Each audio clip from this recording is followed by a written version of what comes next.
ফিরে এলাম বিরতির পর। দেখছেন ধর্মযুদ্ধ 2024। আমরা আলোচনায় আসবো।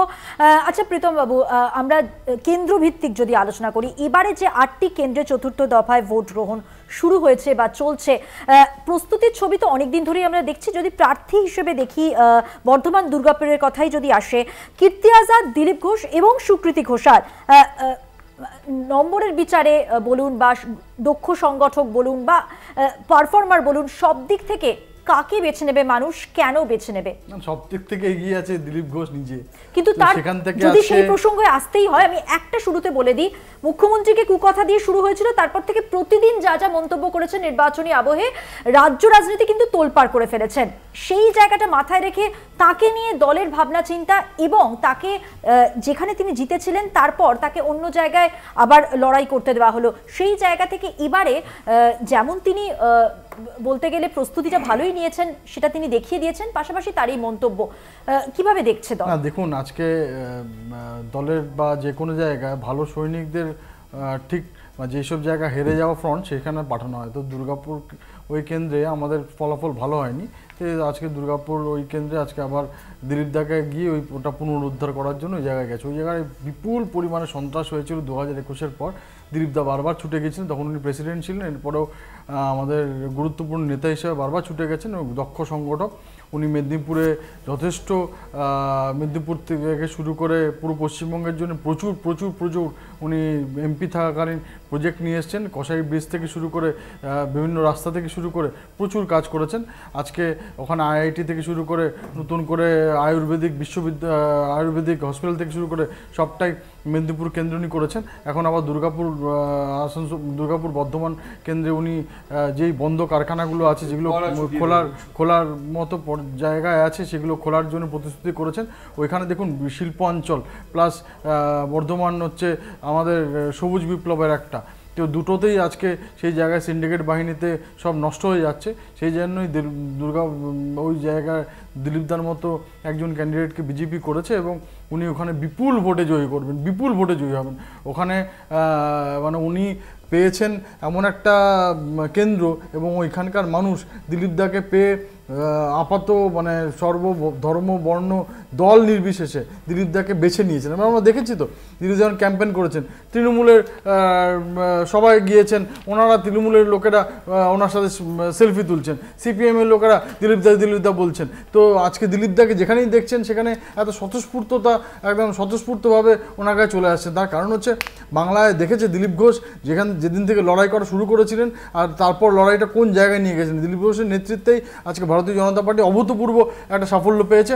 তারপর আমাদের পার্টির নিয়মে আরেকজনের কাছে ব্যাটন দিয়েছেন, এবং উনি আমাদের আজকে অনেক বড় নেতা, আমাদের সবাইকে পথ দেখিয়েছেন, যুদ্ধ করেছেন, লড়াই করেছেন, এবং আবার এই কেন্দ্রে লড়াই করে মানুষদের বিশ্বাসে ভোট জিতে আবার ওখানে উন্নতির জন্য, মোদিজির গ্যারেন্টির জন্য ওনাকে মানুষ পাল্লা কার ভারী কি মনে হচ্ছে?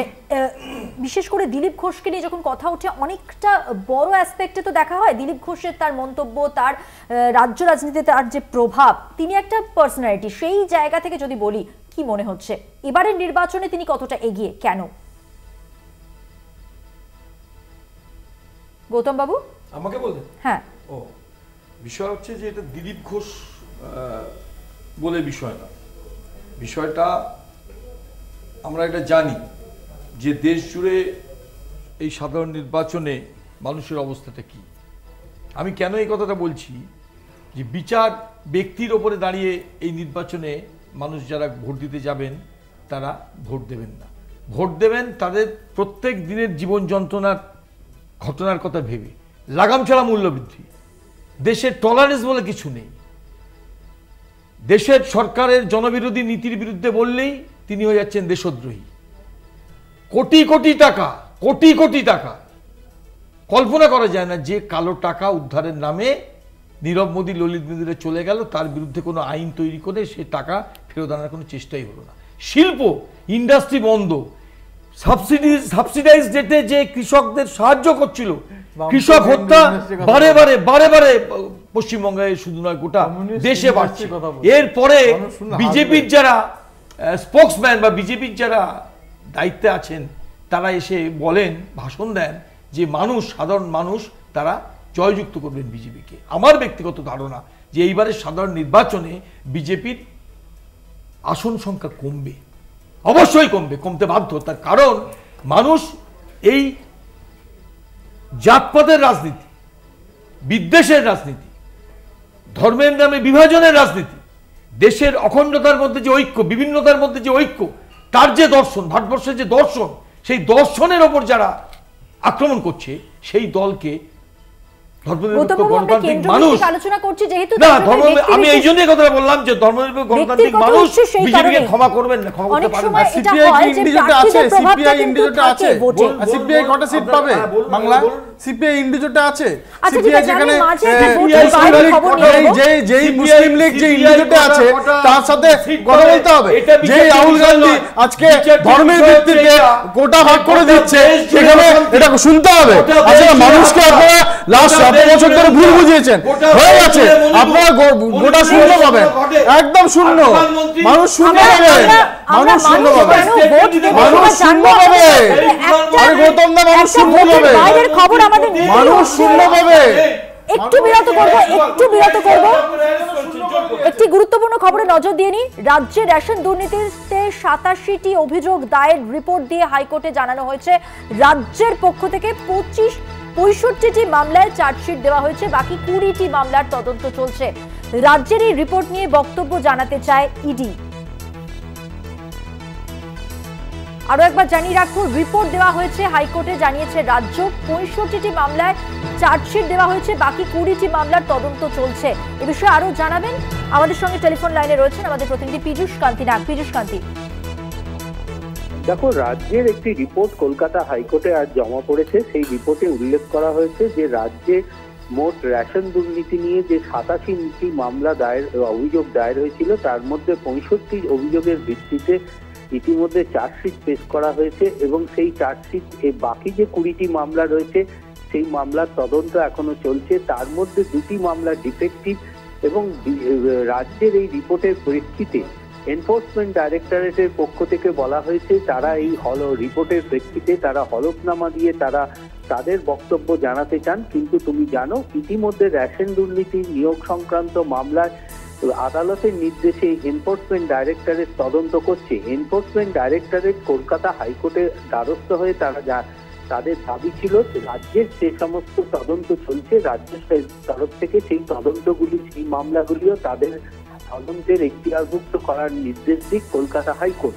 তার প্রেক্ষিতে কিন্তু রাজ্যের এই রিপোর্ট, যদিও রাজ্যের এই 20টি মামলার মধ্যে 6টি মামলার উপরে কোনো রকম পদক্ষেপ গ্রহণ করতে পারবে না বলে কলকাতা হাইকোর্টে বিচারপতি জয় সেনগুপ্ত নির্দেশ দিয়েছেন। এনফোর্সমেন্ট ডাইরেক্টরেটের আবেদনের প্রেক্ষিতে তাদেরকে এই রিপোর্টের প্রেক্ষিতে হলফনামা দিয়ে তাদের বক্তব্য জানাবার নির্দেশ দিয়েছে কলকাতা হাইকোর্ট। একদমই ধন্যবাদ। কথা বললাম আমাদের প্রতিনিধি পীযূষ কান্তি নাগের সঙ্গে। আবার নির্বাচনের আলোচনায় ফিরবো, আমি জুইদির কাছে যাব। জুইদি, কেন্দ্রভিত্তিক আলোচনা যেমন চলছিল, দিলীপ ঘোষের কথা হলো, এবারে কিন্তু অনেক হেভিওয়েট প্রার্থী রয়েছেন এই নির্বাচনে। 4র্থ দফায় যদি জিজ্ঞেস করি যে দল কি ভেবেছে মানুষের জন্য, কেন মানুষ তাদের ভোট দেবে, ওভারঅল জানতে চাইবো।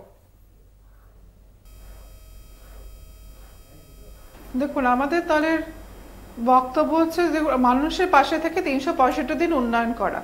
শুধুমাত্র নির্বাচনের সময় কিছু প্রতিশ্রুতি দিলাম আর নির্বাচন পরবর্তীকালে সেই প্রতিশ্রুতি পালন করতে পারলাম না, সেটা কিন্তু তৃণমূল কংগ্রেস করে না।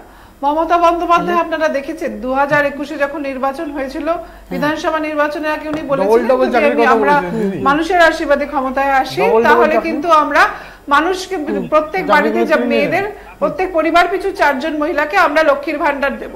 সেখানে সেই স্ল্যাবটা তুলে দিয়ে প্রত্যেক বাড়ি পিছু যত মহিলা আছে 18 থেকে 60-এর মধ্যে সবাইকে লক্ষ্মীর ভান্ডার প্রকল্প করে দেওয়া হলো। সুতরাং মমতা বন্দ্যোপাধ্যায় যেটা লক্ষ্মীর ভান্ডার তো করে দিয়ে চাকরি ছাড়ার প্রকল্পটা কাজ তিনি করে দেন, কিন্তু আজকে আমাদের দেখতে পাচ্ছি অপরদিকে বিজেপি এমন একটা ভাওতাবাজের দল, একটা এমন দুর্নীতিবাজের দল যারা নির্বাচন শুধু মানুষকে ভুল বোঝায়, নির্বাচন আসলে শুধু প্রকল্পটা বলে কি হবে, ওই করে দেব সেই করে দেব, আজকে 15 লক্ষ টাকা ব্যাংকে দিয়ে দেব, 2 কোটি বেকার যুবককে চাকরি দিয়ে দেব। নির্বাচন চলে গেলে 2 কোটি বেকার যুবক কেন, 2টো বেকার যুবকের লোকেরও চাকরি হয় না এই পশ্চিমবঙ্গে। উপরন্তু এই পশ্চিমবঙ্গে কেন্দ্রীয় ঠিকই বলেছে। সংস্থা আজকে দেখুন ঠিকই ব্যাংকগুলো বলেছে। মার্জার হয়ে গেছে। আজকে রেল, গেল, সেল, কোল সমস্ত আম্বানি আদানির কাছে দেশ বিক্রি হয়ে গেছে। এয়ারপোর্ট থেকে শুরু করে সমস্ত কিছু আজকে আম্বানি আদানিদের কাছে বিক্রি কোনটা করে দিয়েছে। কিনলো? আজকে তাই না তো? এমন একটি দলকে কেন খবর মানুষ দিন বারবার আপনারা। ভোট দিয়ে জেতাবে? যারা শুধু পোলারাইজেশন করে ভোট চায়, যারা শুধু ধর্মের নামে ভোট চায়। আজকে পুলওয়ামাতে যে 40 জন শহীদের মৃত্যু হলো 2019 সালে আমরা দেখলাম, তারপরে একটা এনকোয়ারি কমিশন গঠন হয়নি কেন? এই 40 জন সোলজার যারা আমাদের দেশের সৈনিক, যারা আমাদের রক্ষা করেন নিজেদের জীবন দিয়ে, তাদের মৃত্যুর কেন এনকোয়ারি আজও হয়নি? তো আজকে আমরা দেখছি এমন একটি দল কেন্দ্রীয় সরকারে বসে রয়েছে যে দলটি শুধুমাত্র ধর্মের নামে মানুষের কাছে ভোট চায়, আর কোনো কাজ তাদের নেই, কোনো কাজ করে না। এই জায়গা থেকে সেটাই ফিরবো। আমরা আমাদের একটা বিরতির সময় হয়ে গেছে। আমার যদি মানুষের আপনি কাছে সেই যে বার্তাই বক্তব্য আমরা তুলে রাখলেন ধরছি। বিজেপির প্রসঙ্গে, আপনার যে বক্তব্য স্পষ্ট করলেন আপনি, এই প্রসঙ্গেই ফিরবো। সময় হয়ে গেছে একটা ছোট্ট বিরতি নেবার, সঙ্গে থাকুন।